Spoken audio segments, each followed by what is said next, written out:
The true legend of St. Nicholas, from hardcore saint to Santa Claus.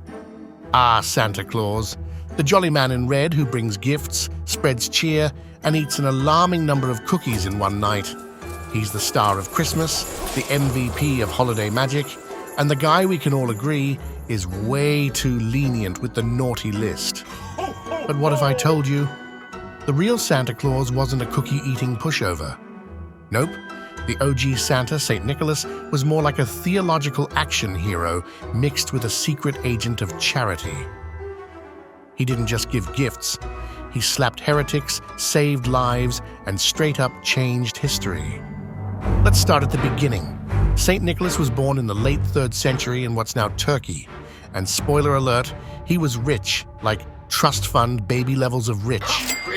But Nick wasn't about that flashy lifestyle. After his parents passed, he decided to give it all away and dedicate his life to God.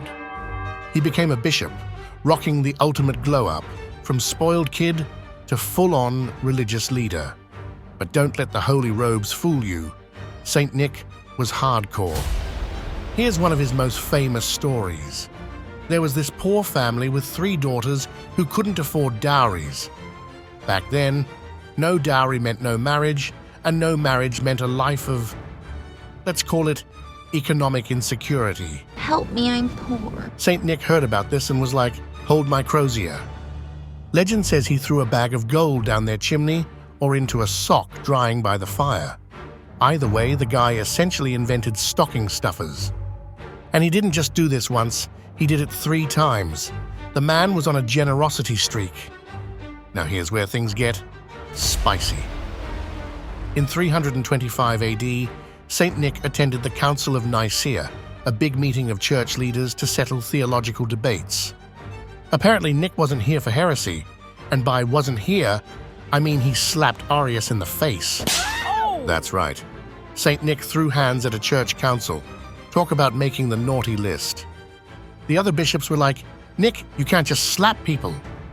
But deep down, you know they were impressed. That boy is good. St. Nick was also known for his miracles.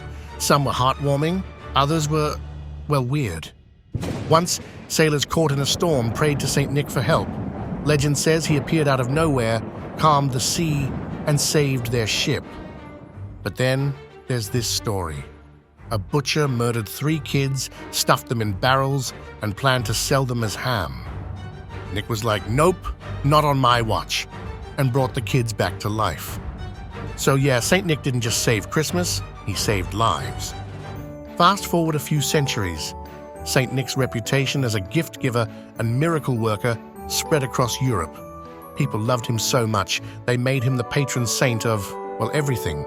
Children, sailors, pawnbrokers, even brewers. Beers, oh yeah. Over time, his legend blended with local traditions, and he slowly transformed into the Santa we know today.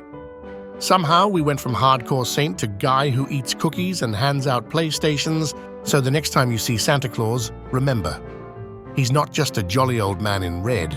He's the guy who slapped heretics, saved sailors, resurrected kids, and invented the best Christmas tradition of all, secretly helping others. Happy holidays, and don't forget, St. Nick isn't just checking his list, he's enforcing it. Ho, ho, ho!